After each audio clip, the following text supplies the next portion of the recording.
एक OYO नावाची एक हॉटेल चेन तयार झाली अध्यक्ष.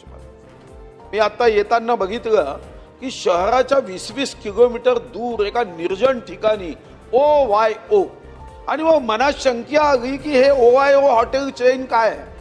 अध्यक्ष महाराज, ही अतिशय गंभीर बाब सरकारने लक्ष देण्याची आहे की या हॉटेलसाठी कोणत्याही ग्रामपंचायतची परवानगी घेतली जात नाही, कोणत्याही नगर परिषदची परवानगी घेतली जात नाही, कोणत्याही महानगरपालिकेची परवानगी घेतली जात नाही, आणि या हॉटेलमध्ये 1 तासासाठी खोली भाड्याने दिल्या जाते.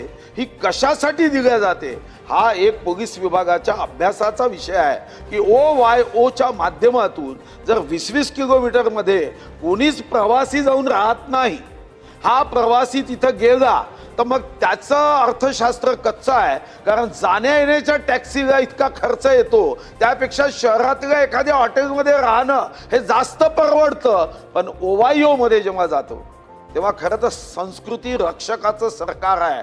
इथं जर संस्कृतीचा ऱ्हास होत असेल तर माननीय उद्योग आपला गृह राज्यमंत्री बसले आहे, त्यांना OYOचा अभ्यास करावा आणि एकदा महाराष्ट्रात किती OYO आहे याची माहिती हे माननीय मंत्री महोदयांनी देण्याची आवश्यकता आहे.